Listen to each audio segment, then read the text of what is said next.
guys, giving you a little update of Ace.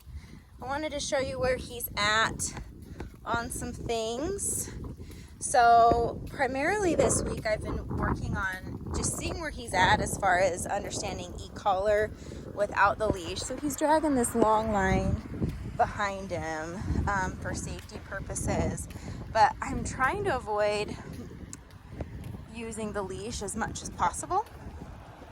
I just want to see how well he can do with just e-collar. So that really tells me the dog, if a dog can resolve the e-collar stimulation, meaning he understands what the e-collar stimulation means and he gets, into the heel position when I ask him to, or he stays when I ask him to because he understands the e-collar, then that means we're in a really, really good place. So that's what I'm primarily been working on the last couple of days, to see where his strengths and his weaknesses are.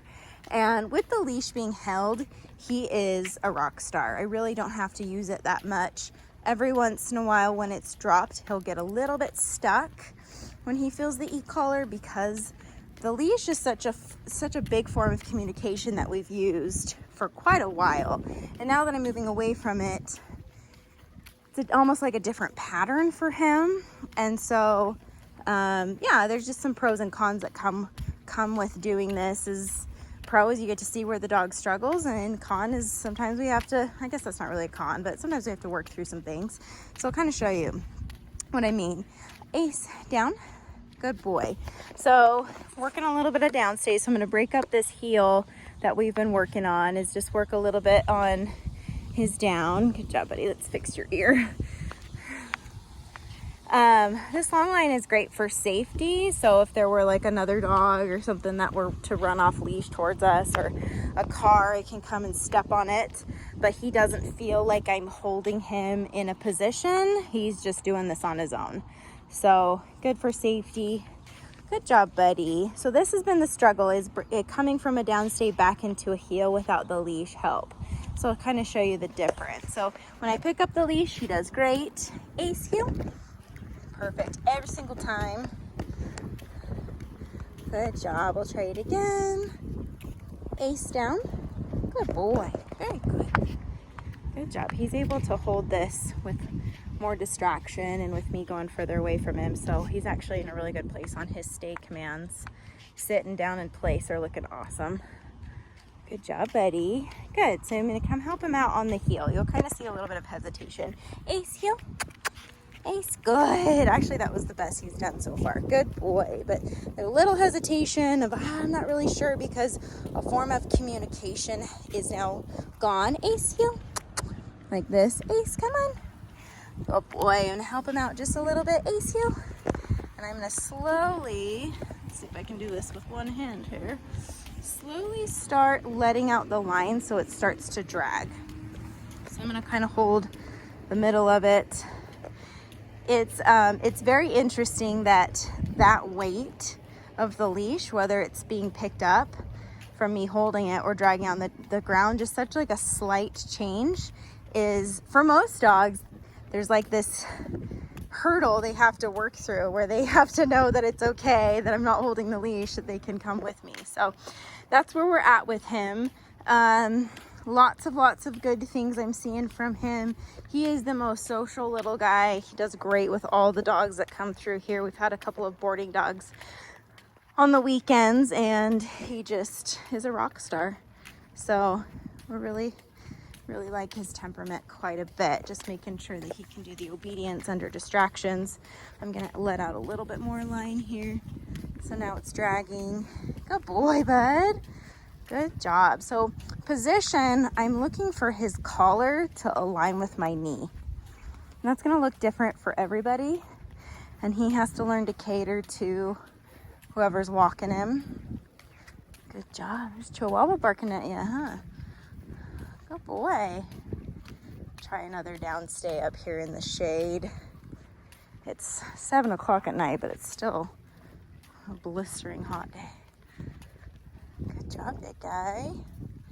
Oh boy. Good. Ace, down.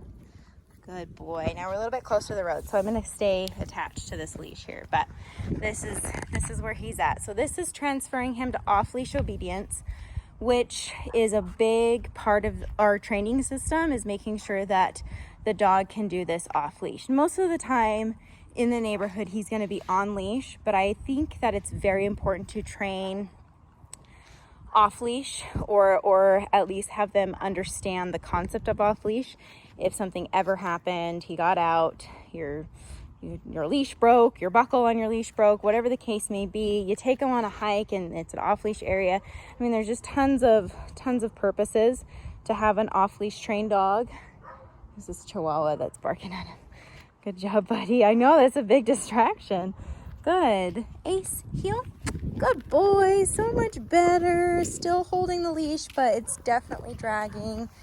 So it's kind of a happy medium for him.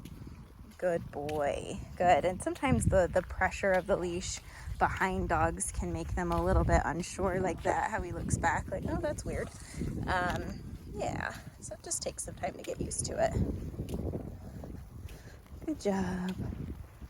Really excited about how well he's doing on our walks and when we go to the park.